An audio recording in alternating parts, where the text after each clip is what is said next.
LGBT. As believers, what should our level of interaction with the community be?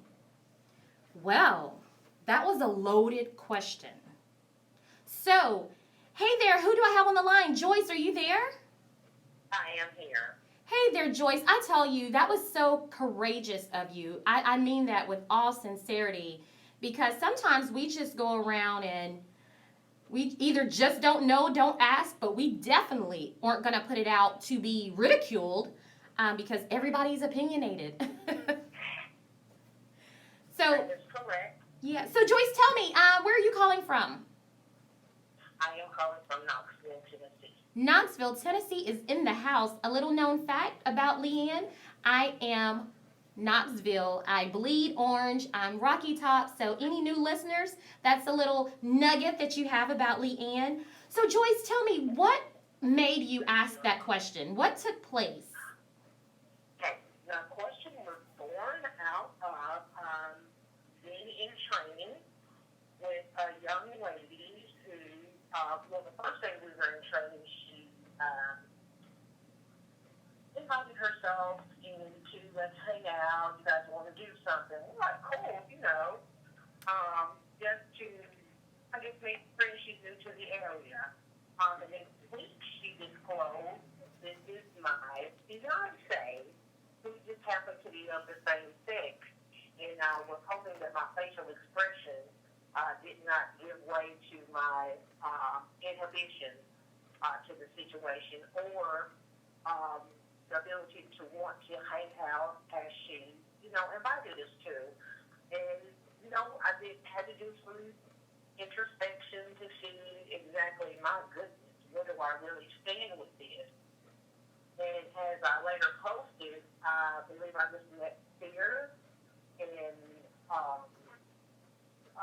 the idea of what would other people, mostly church people, think if they saw me speaking out with two or people of the same sex or in a relationship. So, Wow. the devil bumped me on the head for a minute, and but I snapped right back. So that's what the question was born out of. Okay, well, great. Well, I want to know when you snapped back. Which way did you snap? So give me a minute. Let's see who's on here. David, Mr. Moore. Let me hear from my males because I believe that each of us are believers. So one of you talk to me about how you would have answered Joyce's question. Well, me myself, this is David Benton. Also from Knoxville, Tennessee. Me myself, the thing is when you hang out with certain people, the truth is us as human beings, we don't want to be prejudged. And although you may disagree with, the preference of someone's gender or whatever, how they feel about the same sex, you don't want other people to think that that's the way that you feel as well. So, we might say that it doesn't matter what people think about us, but the truth is we do, care about what people think about us or how they judge us. Right. I got that. Because nobody wants to be judged. We seem to never wear the shoe on the other foot.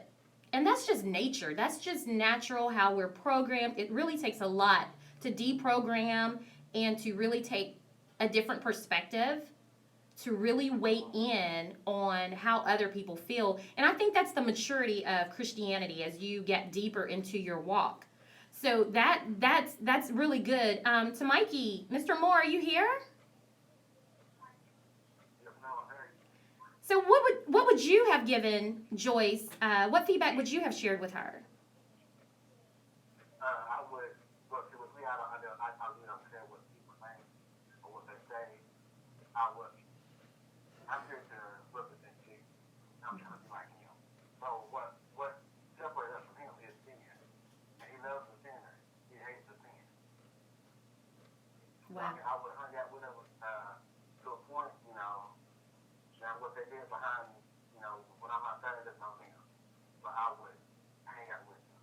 So and then tell them that, hey, this is what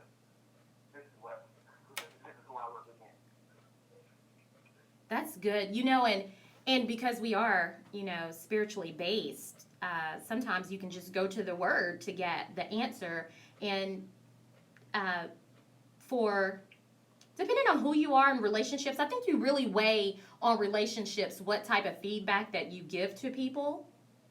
And so I'm reflecting on Psalm 97:10, and it said what Mr. Moore said is, "Let those who love the Lord hate evil, for he guards the lives of his faithful ones and delivers them from the hand of wicked." So I do agree to love the sin, hate the sinner. No, I'm sorry, love the sinner, hate the sin, because we should love one another. That brings me to another scripture that comes in mind that commands us to love God and love one another. So I think we have to talk about what love looks like. And it's not always just because Joyce posted on homosexuality. We have to really reflect on when we have dealings, interactions with people that are living a life outside of what we believe to be right.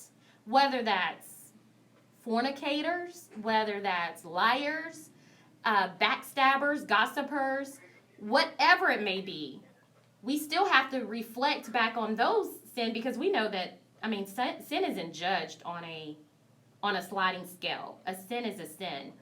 But I definitely want to get into that. So how do we continue as believers to be true to our faith, to be true to our convictions, and still interact with people of the world? We can't not go to work. We can't not go to school. We can't just, even in church, even in the church house, we deal with people that maybe display different beliefs.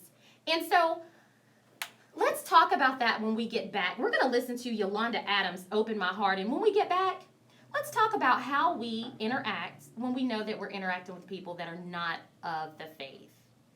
Thanks, guys. Hold on one moment. Let's go. Yolanda.